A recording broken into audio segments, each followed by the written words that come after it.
Eat the Apple different from other books to have come out of the Iraq and Afghanistan wars? Matt Young will be here to discuss his debut memoir. What makes Martin Amos's nonfiction writing so distinctive? A.O. Scott joins us to talk about Amos's new nonfiction collection, The Rub of Time. Alexander Alter will give us an update from the publishing world. Plus, our critics Dwight Garner, Paul Sagal, and Jen Salai will join us to talk about the latest in literary criticism. This is Inside the New York Times Book Review. I'm Pamela Paul.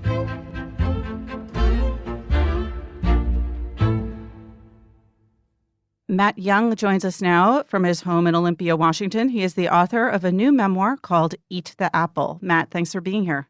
Thanks, Pamela. Thanks for having me. So this is a memoir of the Iraq War and before and after.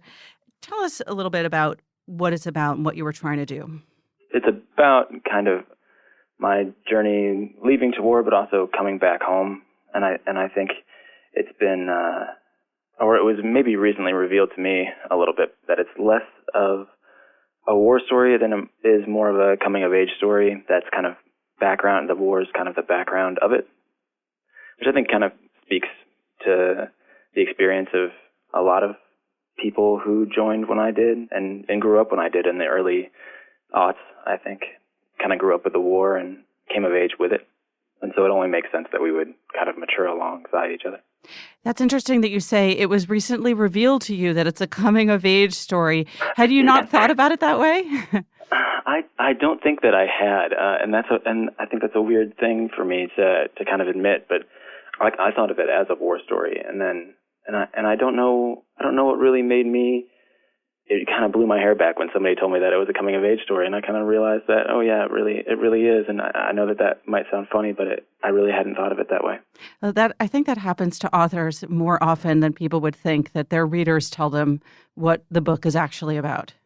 Yeah, I think so too. So given that it is perhaps a coming of age story, tell us a little bit about your childhood and what led you to join the Marines, which was a pretty abrupt decision.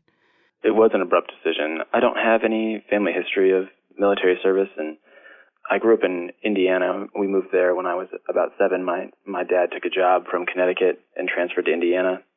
And I have an older brother, but we're 8 years apart, and so I had a kind of lonely childhood. I mean, I was not a huge fan of the culture I grew up in Indiana. It was tough. We grew up in a fairly religious community. Like it's heavily Catholic.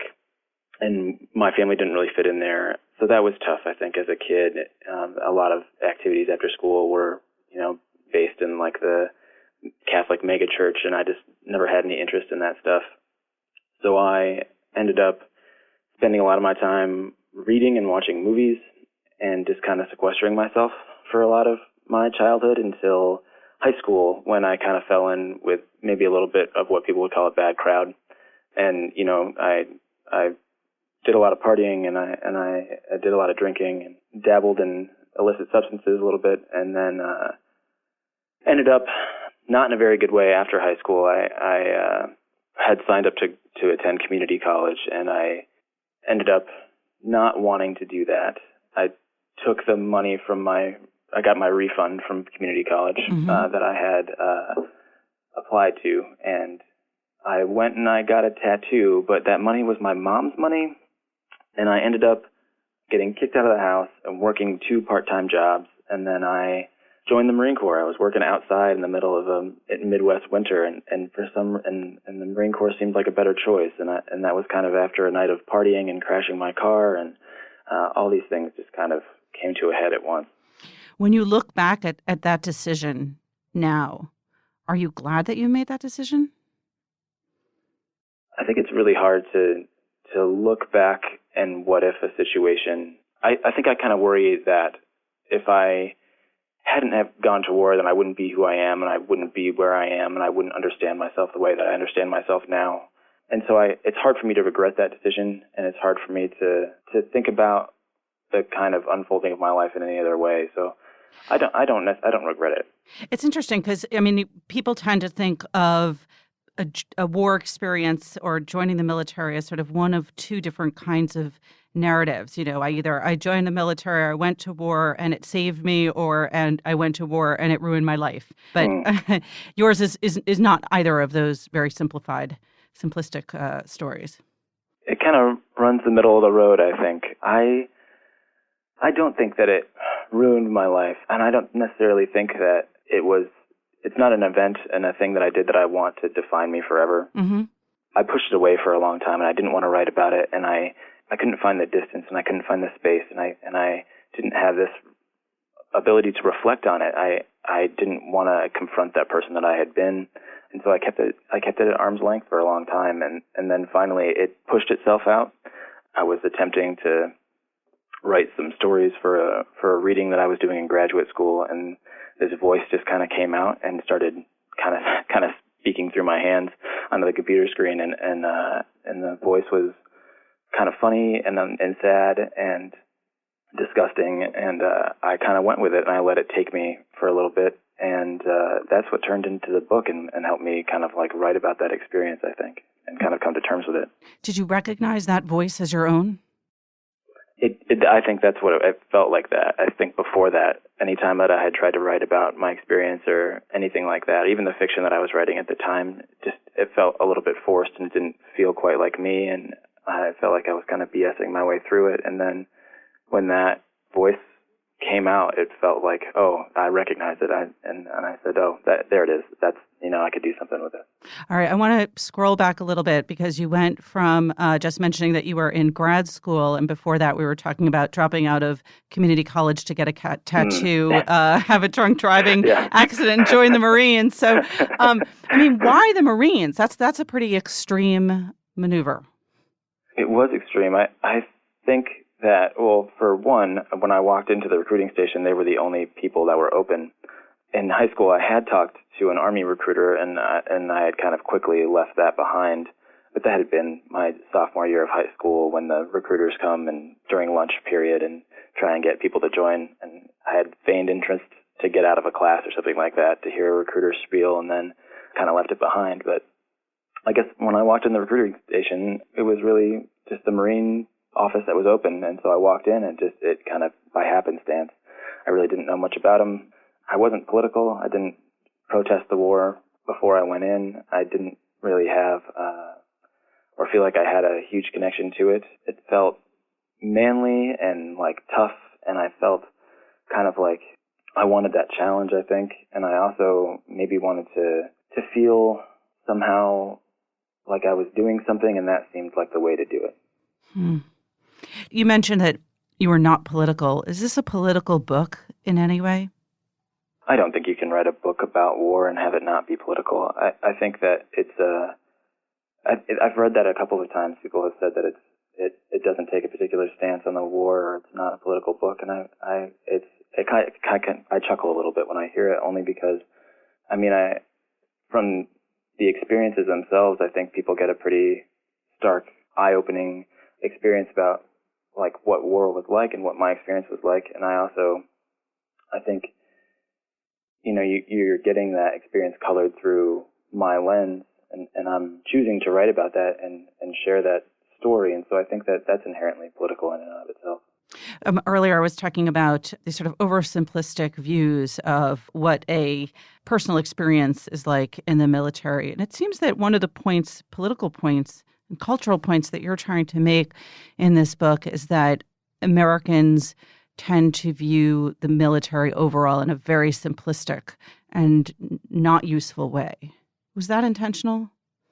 It is, and I think we do, but I think that that's a symptom of the post 9/11 yellow ribbon patriotism that feels really hollow. I think that also feels like we're creating a culture of people that can't be questioned in their service because they volunteered to do a thing that we haven't volunteered to do ourselves.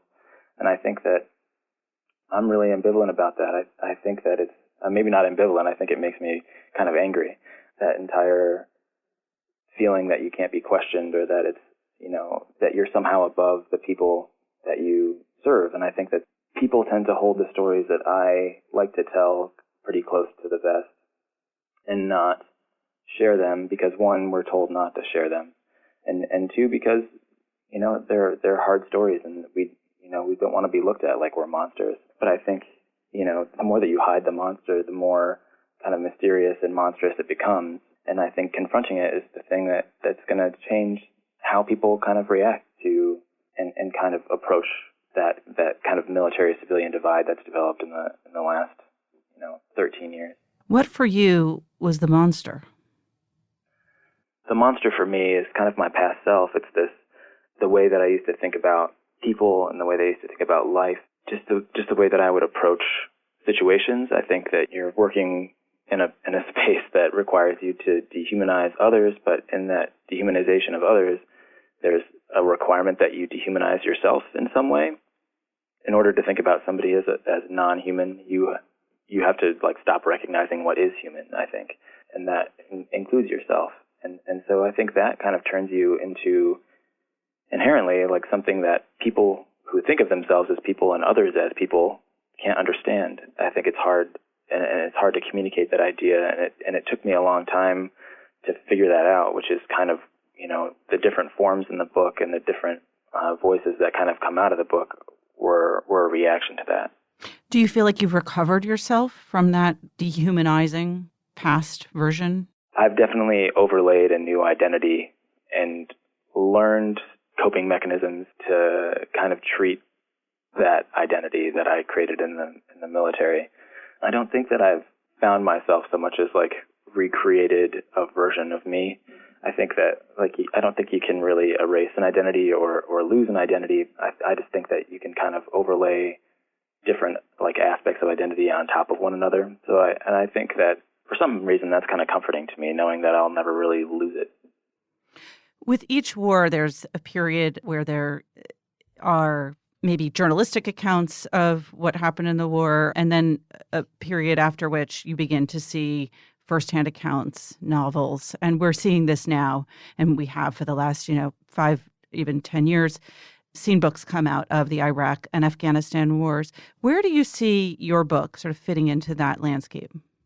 I'm influenced pretty heavily by literature and fiction and poetry. I think that less so influenced by the journalistic aspect of and reportage of writing, but that's just a personal style. I don't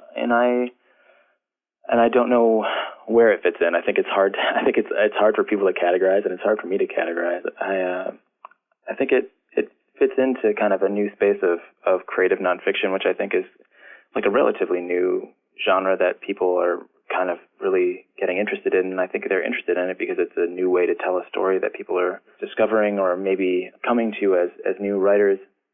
And I think it offers a lot of multi-genre aspects within its own genre that make it really beneficial for telling a dynamic story that crosses a lot of time, as for example, the Iraq or Afghanistan war. I think that it kind of lends itself to that area. And I think probably you're going to see a lot more creative nonfiction coming out about Iraq and Afghanistan and the forever wars, or even traumatic experiences, because I think it lends itself really well to kind of recounting trauma. Most of the other books, I think, or at least the ones that have gotten a lot of attention, have been fiction, whether it's Kevin Powers's The Yellow Birds or Elliot Ackerman's books or Phil Klei's Redeployment. And it is interesting that you tried to do that, but ended up going to memoir. And not a lot of other books have come out as straight memoir from those wars. I mean, do you have a theory as to why that might be? Are people trying to distance themselves?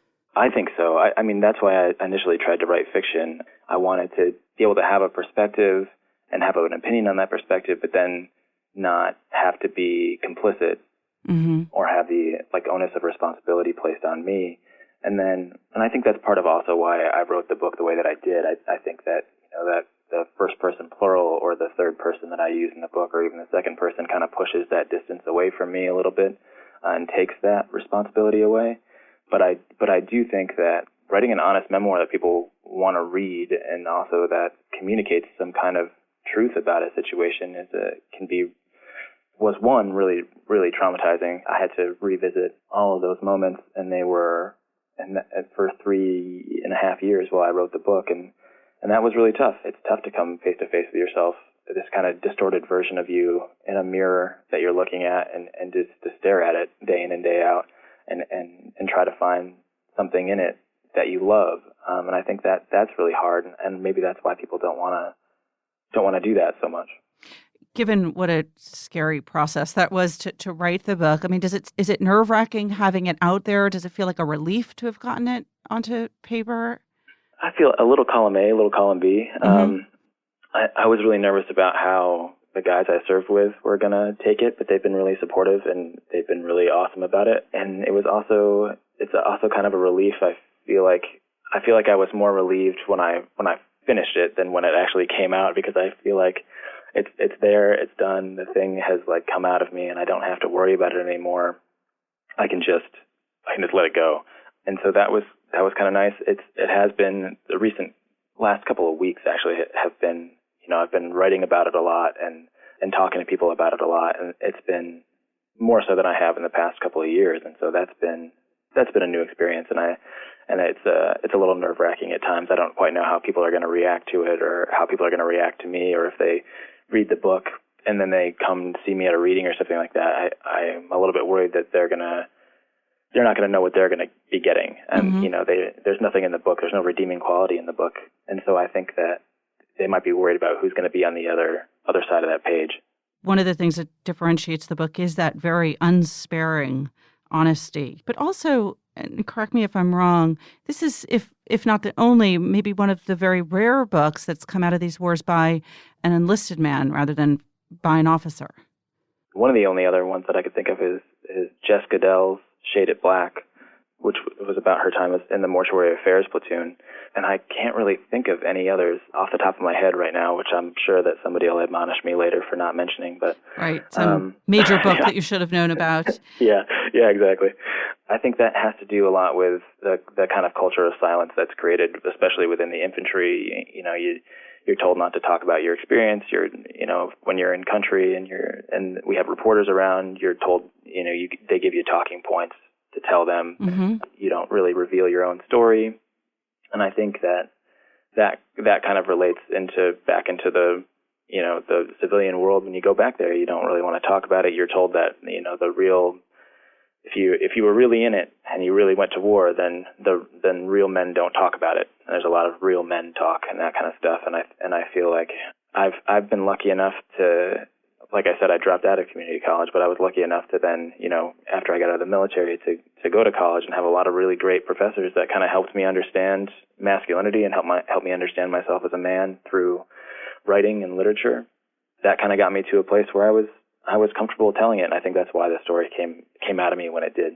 It's interesting because that thread has run throughout our conversation that you felt like it would be joining the Marines would be something that a real man would do, and that real men don't talk about these things, and that it took going to grad school and maybe writing about this for you to get a new idea of what masculinity is. What do you think of as manhood and masculinity now?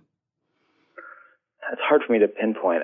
I think that it certainly isn't being tight-lipped and unemotional about your experiences, and I think that I think the goal really in the book is to kind of upend that idea and to kind of like put a pretty harsh magnifying glass or a harsh lens over that idea of masculinity and kind of shine a light on where and how it's developed and how it is perpetuated, that toxic idea of it. But I think now I try and take a beat and reflect before I react, and I think that's also something that we're taught as young boys and men, that the thing you have to do is react. And I think that served me in a really negative purpose for a long time. And so now I think I try and reflect and really think, and writing has really helped that for sure. Well, it's certainly a very reflective book. Matt, thank you so much for being here. Thank you for having me, Pamela. I appreciate it. Matt Young's book is called Eat the Apple, and it's getting rave reviews, including one by Mark Bowden, author of Black Hawk Down, in the book review.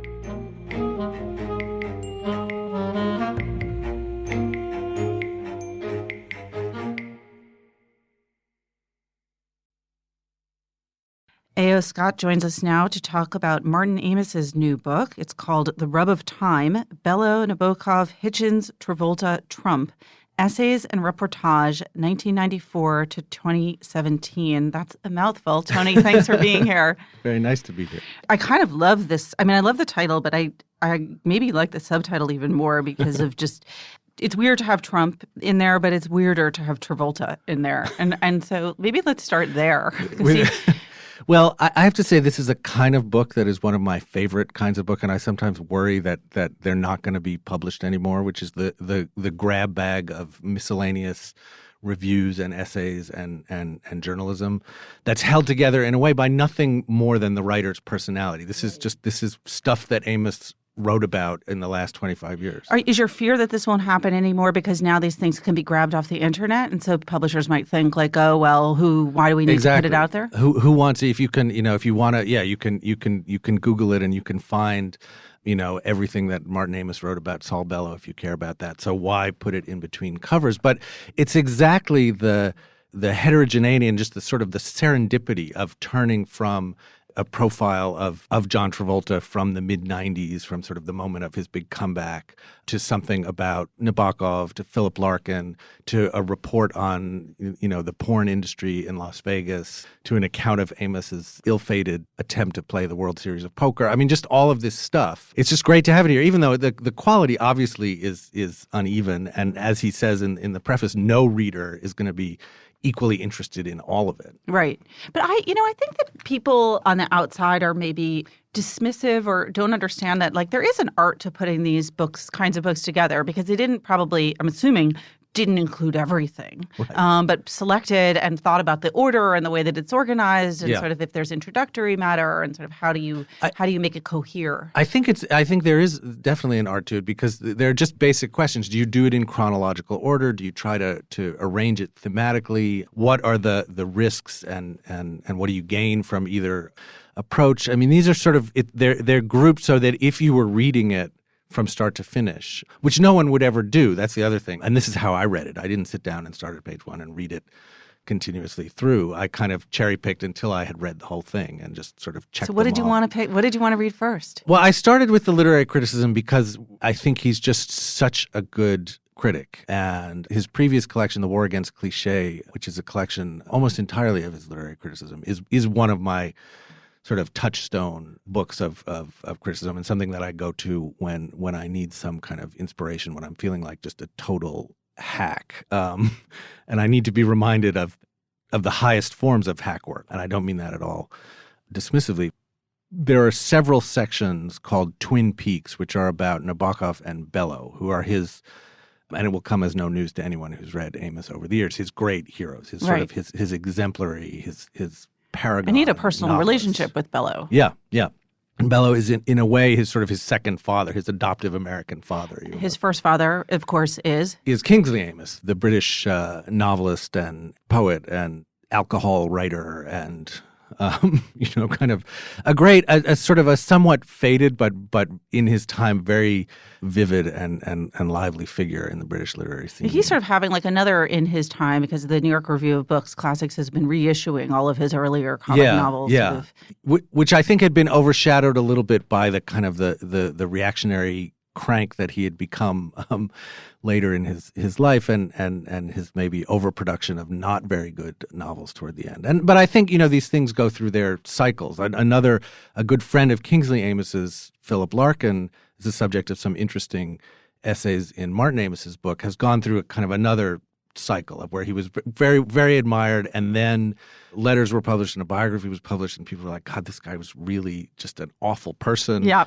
And so the poetry was sort of pushed to arm's length, but now I think can be read again with satisfaction. I feel like Martin Amis himself has gone through all these cycles, because it was first he was oh, it's the son of Kingsley Amis, and then he was literary bad boy, and then there was that whole, he was part of that gang with Julian Barnes and Ian McEwan, Christopher Hitchens, Salman Rushdie, and then he went through his the Stalin phase, and people thinking maybe he was a right-wing crank, right? Right. And then there was that was preceded by the dentistry period, expensive dentistry, and then Andrew Wiley got him $1 million for the money, and or was it the information? I think it was for the information. For the information. Yeah, no, he I think also just in terms of his reputation, his kind of his status among readers, he's also changed. Because I remember I'm old enough to remember, being in my 20s and early 30s in the 80s and 90s, and he was the coolest. Yes, he was the cool author. He was Mick Jagger, or he was just so kind of naughty and bratty and brilliant, and his books were really funny but also kind of difficult and serious. And he was just sort of the what you would if you were a young man with literary fantasies. He was the object of those fantasies. And now everybody is older. I'm older. He's pushing 70. And oh my God, is he like an eminent? Yeah, well, it's weird. I refer to him in the review as a permanent son, because he has this. There's a point where he's talking about, in one of his essays on the British royal family, where he's talking about Prince Charles, and they're born at almost exactly the same time. And they've had similar long careers into middle age and beyond, where they're sort of always in the shadow of their elders and always kind of waiting to ascend to a position that may not even be there anymore by the time they get to it. And it's very striking in the literary essays here that they're all about members of the older generation. Like there's no kind of surveying even the field of peers and writing about them. It's all Nabokov, Bellow, Updike, Anthony Burgess, J.G. Ballard, all the sort of the dads. And so he's still in this kind of weird Oedipal position, even at these are all men too. All men. There are a couple pieces in here where he's sort of answering questions from readers of The Independent. And he's sort of asked kind of point blank if he's a misogynist, and he says, no, of course not. Just ask my wife. She'll tell you I'm not, which is not really a persuasive defense. And he says, nice things about how much he likes women, but it is striking that he does not engage any woman novelists or writers, and barely any female cultural figures either. I mean, it is a very male and male-centered outlook, and I think that was something that probably didn't bug me as much when I was 25 that I found bug me now. Well, since he has written about a bunch of older guys, let me go back to my first question, which was Travolta, because I've heard actually that this is a really good piece. It's a good piece. I mean, he wrote it. It's from, I think, like 96 or so. So it's just after Pulp Fiction, after Travolta had just, and it's easy to forget this now, he had been a huge movie star in the 70s and early 80s, and then really had just kind of seemed to bottom out and was just not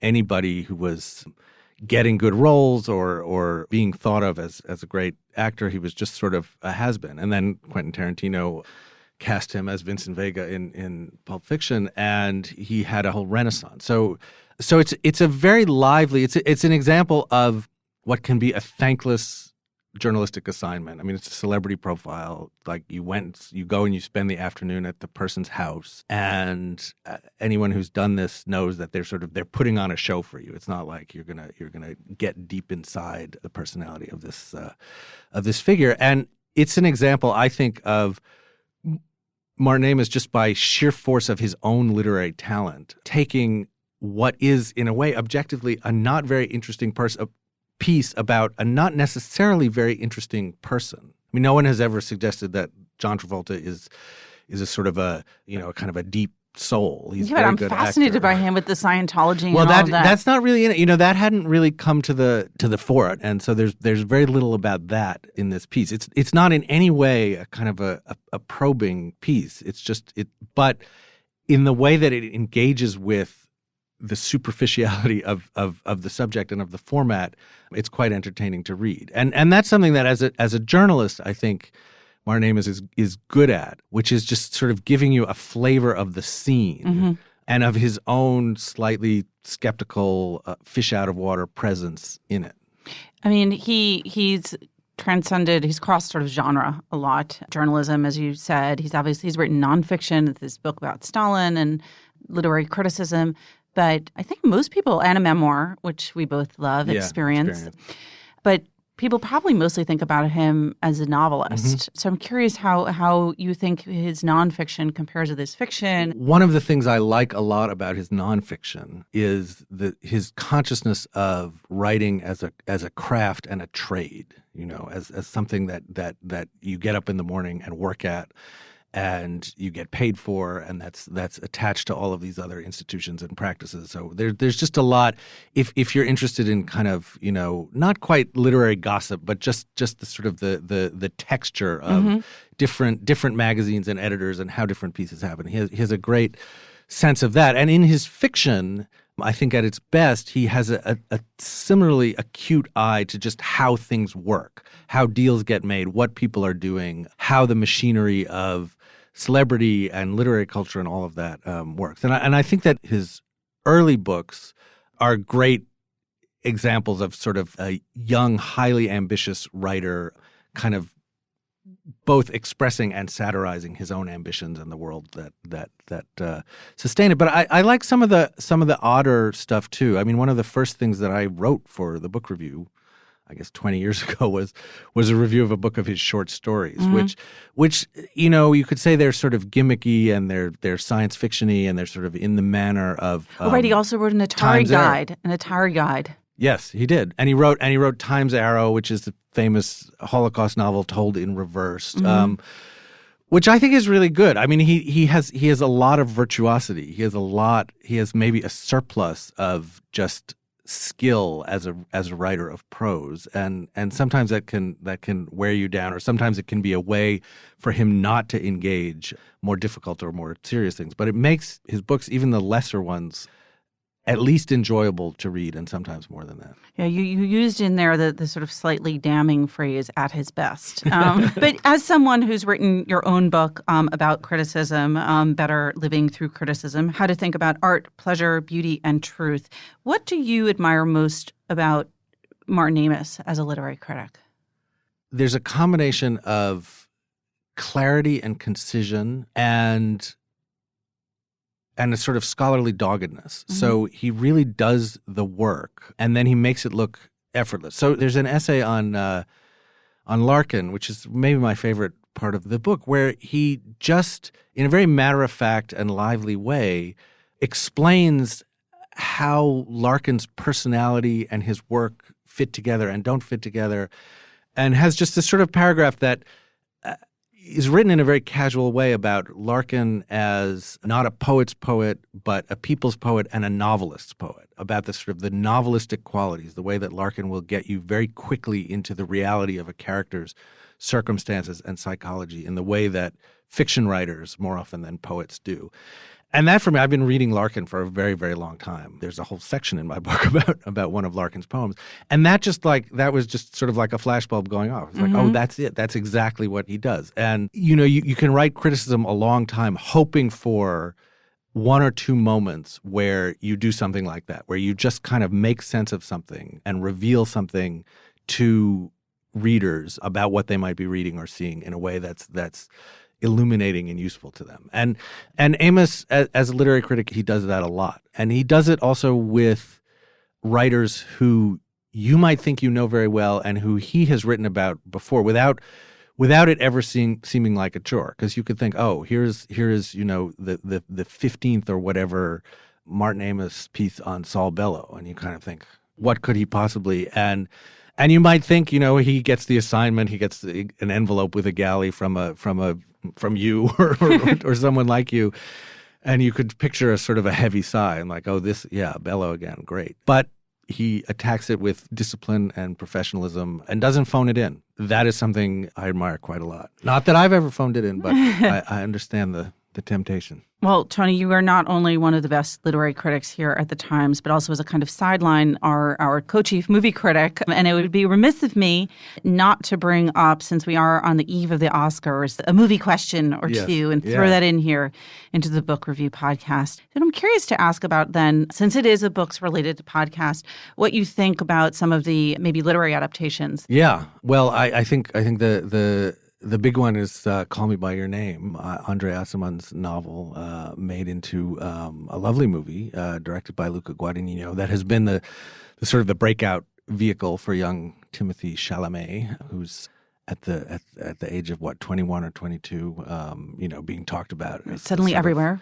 Everywhere, and nominated for Best Actor award. That is a movie. The screenplay is by James Ivory, who has long experience of adapting That's of works Merchant of and literature. Ivory. Yes, of Merchant and Ivory, who is, I think, in his late 80s, and who adapted this in a way that you don't feel. One of the problems I often have with literary adaptations is you feel that the movie is sort of enthralled to and intimidated by the literariness and the literary prestige of the book. And that movie, Call Me by Your Name, I think breathes very naturally on screen and doesn't feel kind of you don't feel that sort of effort that you sometimes do to be respectful or faithful to the book. There weren't a lot of literary adaptations then, relative to recent years.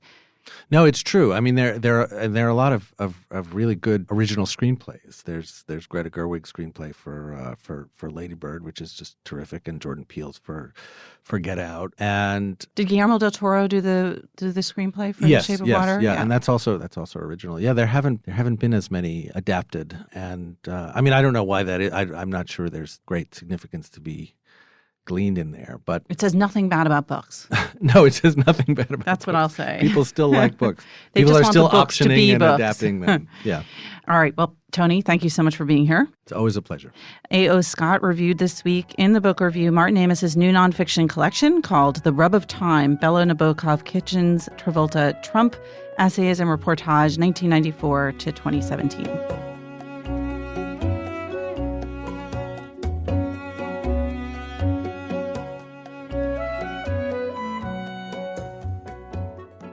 Alexandra Alter joins us now with the latest from the publishing world. Hi, Alexandra. Hi, Pamela. What's new?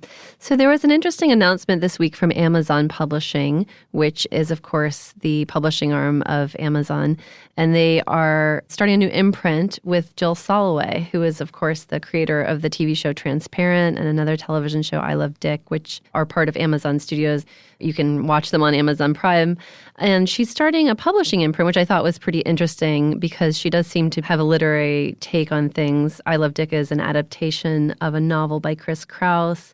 She's very interested, as her shows are, in gender inequity and gender identity. And, that's one of the big themes of Transparent, of course. And one of the sort of themes of the imprint is going to be highlighting works by women of color, gender nonconforming writers, lesbian, bisexual, and transgender and queer writers. And they didn't have any particular authors lined up yet. I'll be curious to see who they find, but I thought it was interesting. And also, it's really her kind of expanding her role within Amazon, and it'll be interesting to see how that sort of cross-pollination happens, if some of the books that they publish get picked up for adaptations, or just to see her sort of getting more involved in their entire ecosystem. She's kind of become a go-to book blurber also. Yes, People, exactly. whenever they do touch on those themes in their books, seem to, seek out her approval, yes, her endorsement. And, there's a character on Transparent who's based on the poet Eileen Myles. So, yeah, she seems to be kind of literary in her tastes. So what's the imprint called? The imprint is called Topple. And like I said, it didn't say, exactly how many books they'll be putting out or have any particular authors lined up at this point. But I thought it was interesting for Amazon to add that to their roster. They already have more than a dozen imprints, and they started, their publishing unit in 2009. And there was a lot of skepticism when they started because, of course, Amazon is often cast as kind of the antagonist to the publishing community in terms of the control that they have. The control of distribution exactly, and promotion. And setting prices and things like that. And they've often had battles with publishers about these kinds of things. And there was a lot of skepticism when they started publishing books. There was also a lot of fear among traditional publishers that Amazon would use its vast sort of power to promote its own books over others. That hasn't really happened much on the site in terms of what you see when you go on and what the algorithms kind of present to you. But you are seeing Amazon having, more power to promote its own books than it has in the past because now, of course, it has physical bookstores. And the big kind of setback for Amazon Publishing when they started their own imprints was that many independent stores didn't want to carry their titles. Mm-hmm. And I would be surprised if Barnes & Nobles would. I mean, they're fierce competitors. So they kind of were cut off from a lot of the kind of retail ecosystem. And now that they have their own bookstores and they have their own bestseller list, which does seem to feature more of their own titles than a traditional bestseller list would, they're actually, I think, getting a better chance at visibility for their titles than they had in the past. And they have tried to make a splash. They got a contract with Tim Ferriss, who's a huge best-selling author. That's the 4-Hour Workweek fellow. Guru. And they published Dr. Ruth. But even when they've made those splashy acquisitions, they haven't had that many, huge breakout smash hits. Well, perhaps Jill Soloway will change that. Yeah, I think certainly it adds like a dash of celebrity to their publishing operation. All right. Thanks, Alexandra. Thanks for having me.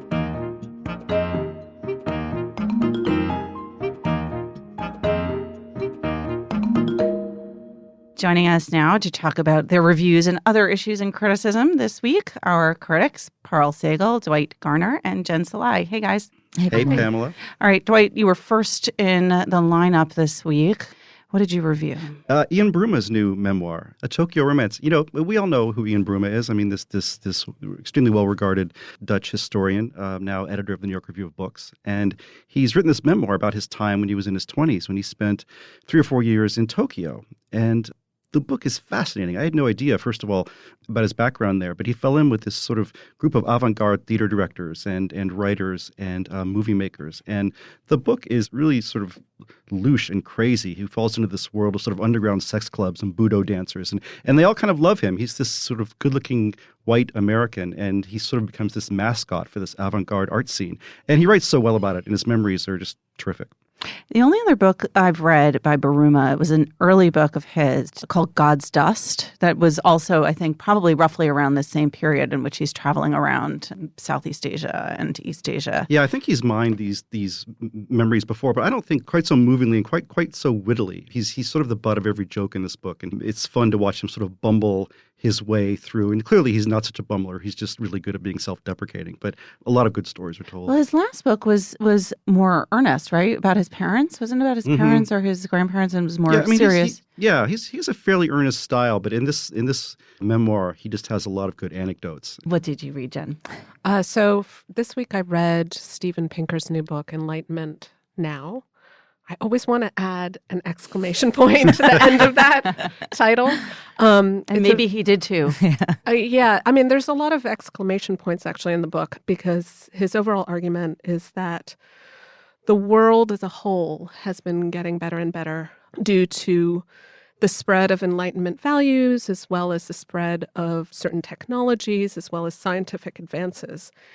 And not only does he want to present the case in terms of the actual numbers and the research, he also wants to make sort of a bigger philosophical point about the Enlightenment and protect it from its critics, who have pointed out that, the Enlightenment, for all of its gains, has also had a dark side too. And he's very much against that argument. He essentially wants to purge the history of the Enlightenment of anything that would be seen as potentially troublesome. Every time I see the phrases "wants to" and "tries to" in a review, a certain number of them, is the sort of clue that he doesn't necessarily succeed. Well, I think it's an interesting book, and you could see this book as a sequel to his 2011 book, The Better Angels of Our Nature, which argued that the world, because of Enlightenment values and because of technology, was getting to be a less violent place, which when the book came out, there were plenty of people who praised it. I think the TBR was very positive about it. But there were also a number of critics, too, who, in addition to questioning some of his methodology, also pointed out that the way he sort of presented the Holocaust and World War II as essentially an aberration wanted to sort of write it off from this history was a weird rhetorical move. And I think that this is connected to some of the problems that I had with the current book, which is, I'm all in favor of reading a well-researched history of advances and how progress is actually real.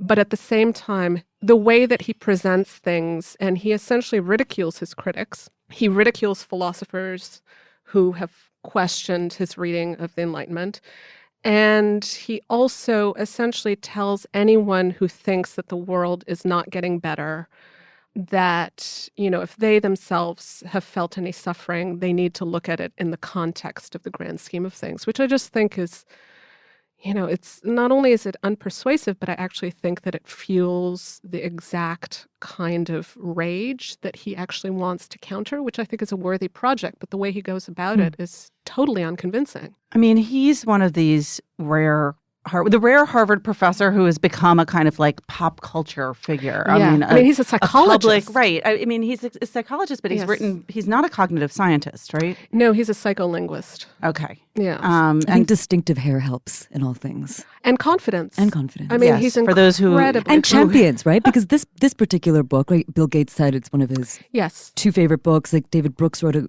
column, I think, saying that this is the thinker we need right now. Yes. Also, they're related. In that column, David Brooks said that they were apparently like third cousins or something like that, based on some genetic tests. But anyway, so Parl, this week you reviewed a book. Actually, I feel like there was tell us about the book. Yeah, that well, you I mean, reviewed. I took things in a very depressing direction, as always, and reviewed a book called Blue Dreams by Lauren Slater that sort of looks at this. I mean, it's a paradox. Like, it's just been going on forever, in which, 1 out of 5 Americans take some kind of mood-altering drug. But the thing is, we don't really understand what these drugs are doing to the brain. There's never been any long-term study of side effects. And Slater just sort of, kind of in a very even-handed way, sort of looks at how this has come to be. What are the drugs that sort of are the predecessors of the Prozacs and the SSRIs? She does a history of thorazine and lithium, and then sort of, I think the most moving part of the book uses herself as a test case. So, I mean, if you've been following Slater's trajectory, she published Prozac Diary when she was, I think, 26 or 27. One of the first sort of, part of that like wave of books, right? Elizabeth Wurtzel, Girl Interrupted, all these books that were talking about mental health and women. And she, in that book, really describes how Prozac saved her life. She was in love with the drug. She was in love with finally feeling free in her body. And now, some 35 years later, she's written this book about how these drugs have destroyed her body. She is so sick. She's on antipsychotics that have caused her to gain an enormous amount of weight. She's diabetic. Her internal organs are failing. Her feet are covered in sores. Her eyesight is failing. So, but at the same time, like at various points, she's tried to go off these drugs, and she says that I have to choose my mind every time. And so it's not a total indictment of sort of it is big pharma. She's like so many people caught in a very, very difficult place, and the book sort of, she does sort of indict big pharma in the sense of like, where are those studies? Why aren't people looking? Why hasn't Eli Lilly done studies about Prozac? So, she is tough on these drugs, but she's also, I think, always cognizant of the relief they have brought people. She just wants there to be some sort of biological understanding of depression, And that's very hard, and that's sort of been escaping us for a very long time. So Chekhov has this quote, right? So like the more remedies that are prescribed for an illness, the more there is no cause. And so like that's the thing that's sort of that she's playing with in this book, that like we have tried to, heal the mind and heal the sort of moods by doing all of these things, and we just can't find that biological cause yet. I feel like there's been a wave of books that are now have come out recently and then are about to come out, questioning the sort of role of the pharmaceutical industry in creating these larger problems, not only with SSRIs, but also obviously with painkillers and the current opioid crisis. Absolutely. And Beth Macy has a book coming out about that. And then there's Michael Pollan has a book coming out later this spring. Well, the Pollan book is interesting because he sort of, and his book sort of looks at the role of psychedelics and sort of the power of these sorts of drugs, which is the point that Slater ends on, which is maybe we need to look at not inventing new drugs, but these drugs that have always been with us, been used in religious rituals and ceremonies. Things like MDMA, which have been studied to be really, really helpful for couples going through bad times. Right. Ecstasy for you party users. That's right, but Ayelet Waldman wrote a book about microdosing and how it's helped her marriage. So, I mean, there is like a new narrative, I think, that I talk about in my review that feels like it is kind of emerging, a new way to sort of think about these issues. But, I mean, again, if you are somebody... So, I mean, I went back and like I had time this week and I read all of those old books. I read like the Elizabeth Wurtzel book. I read... it's just so amazing to think about how we talk about and think about depression so differently, and how at a very interesting point of time that Slater came up, women were talking about mental health in this way that was both like they were bedeviled by it, but they were also talking about I'm depressed, but this is my identity. It was very interesting, really messy text that I encourage people to go back to. Like, Does the word cell hold up? No, I don't think so. But I think that Prozac Diary, in lots and lots of really interesting ways, does. I think that she really does talk about, in the same way that David Foster Wallace does, like the sick person and sick identity, and how it does change you. And these things are very hard to talk about because you are suffering, but you have also built your personality around your suffering in a way that's very interesting, I think. I'm fascinated by Lauren Slater because she's written many memoirs and many personal essays in Elle magazine. I think she used to have one a month, it seemed, in which in each of these essays she recounted some kind of, very big thing that she was grappling with. Stuff's always happening How there. many lives does she have, But apparently from this book, it's clear that and like that was like the challenge, I think, in the review, to either talk about her or to talk about this book, right? So to talk about her, you are talking about somebody who, she's like that friend that you have that something's always going on, right. And there's always something really dramatic, and there's always like a really dramatic solution too, or sort of argument or thesis. This is what happened. This is what it means. And then next month it would be something different. But, to go into the review didn't feel fair because the book itself does feel kind of substantive and serious. And I wanted to talk about that and not about the other conversation around Lauren Slater, which does involve this sort of... But it's interesting because this book, I think, correct me if I'm wrong, is she intended to sort of not be a memoir, but to go bigger and make a kind of larger argument. And yet in your review, you seem to be saying that despite that, the most interesting parts are where she gets personal. I think so. But that's also the way I read, I think. I'm nosy. How about you, Pamela? What are you reading? I read a book that is also kind of defies categories that I finished this week. Emmanuel Carrère, a familiar name to listeners of this podcast. I regret to say I'm bringing him back. I know. I read The Adversary. And have you guys read that book? No. Oh, yeah. That is. I think I'm just refusing to read Carrère. It's like my crazy. Hamilton. Everybody's just too much. Carl, you have to read it. And Dwight, what's interesting about this book, and I think that we talked about this we have talked about this, Jen, on the podcast before. But what I find so interesting, and I think the New York Times Magazine profile from last year got at this, is the way in which he is playing with the form of nonfiction and stretching the boundaries. So for those who have not read The Adversary, it's a short book. I think it came out in the early aughts, and it's about a real-life incident tragedy. Oh, this is his true crime one, right? Yes. Okay, this is the one that does look really interesting. Well, yes. I'm surprised, actually, that you haven't read it, Carl, because it's a very dark book. It's sort of... he is looking at the real-life case of Jean-Claude Ramond, who was supposedly doctor, researcher for the World Health Organization, living in a French town, well-to-do town outside of Geneva, who one day is found in his home with terrible burns after a fire apparently has killed his 2 young children, ages 5 and 7, and his wife. But it quickly becomes apparent that it's not an unintentional fire, but one that he started himself after killing his wife and his kids, as well as his parents. And it also turns out that he is not a doctor, that in fact he did 1 year of med school and then dropped out and has been living a lie for 18 years, in which he's duped everyone. But he had gotten to a point where sort of the wolves were at the door, and he was sort of surrounded. All of his lies were closing in on him, and he just couldn't figure out how to make the situation work, and killed them all. And what Carrère does in this book is he, like many other people at that time in France and all around the world, were fascinated by this story of sort of how this monstrous person could do this, and he questions why he's so interested in this throughout the book, which is really interesting. So it's about Jean-Claude Ramond, but it's also about Carrère from the very beginning and from the first sentence, which starts off like, on the morning of, June, whatever, 1993, Jean-Claude Ramond, killed his entire family at the same time that I was attending a parent-teacher conference with my wife about my child. So he brings himself in immediately. And so there's constantly that relationship between the two of them, which is very interesting, and sort of takes it out of the realm of a kind of pure reported nonfiction. But then what he also does that I found really fascinating was he will enter kind of speculation about his characters that's taking it into a fictive realm. So there was one scene in which he describes Jean-Claude meeting the woman who would become his wife. And he says something along the lines of like, well, you wouldn't think that she would be the type to marry this guy. She's the kind of person who would instead date a guy who was a law student, da-da-da-da-da. She would then da-da-da-da-da. And he then takes her all the way through her death.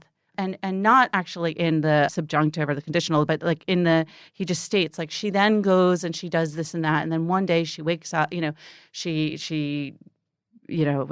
cancer worsens and she dies. And at the funeral, everyone says da da da da. And it's all sort of laying out there. And then he somehow seamlessly weaves it back into the factual nonfiction realm. I'm convinced. Yeah, that sounds incredible. It's amazing. Will you It's bring us all amazing, copies and next you, week? and you don't notice it happening. Yeah. It's all very seamless, and then you realize, wait a minute, this is actually not. This is not real. Yeah, I thought it was a really impressive book. I mean, I think I read it right after I read Lives Other Than My Own, which the story in that book, even though it starts with the tsunami in Sri Lanka, it still sort of becomes a story about these judges essentially living in France. And so the ostensible sort of premise of Lives Other Than My Own seems so much more, it seems quieter in a way than The Adversary, which is very much like partly a true crime book. But I don't know. I like The Adversary, but Lives Other Than My Own is still my, I think that book is just transcends any sort of definition. I know, I agree with you. Yeah. I mean, what I loved about Lives Other Than Our Own is that it takes a very kind of nebulous idea of like, I mean, to me at least, he's saying, how is it that people's lives affect us, even though they are not our own, and essentially sort of that's what all stories do, Yeah. right? That have nothing to do with you, and yet they affect you. I feel like And this is career for me. I have nothing to do with him, and yet everyone is always talking about him around me, and I'm kind of vicariously always reading career. Pearl, Good. you asked. You got what you deserve. It's my fault. All right. Thanks so much, guys. Thanks, Phil. Thanks, Pamela. Remember, there's more at nytimes.com/books, and you can always write to us at books@nytimes.com. Inside the New York Times Book Review is produced by Pedro Rosado from Headstepper Media. Thanks for listening. For the New York Times, I'm Pamela Paul.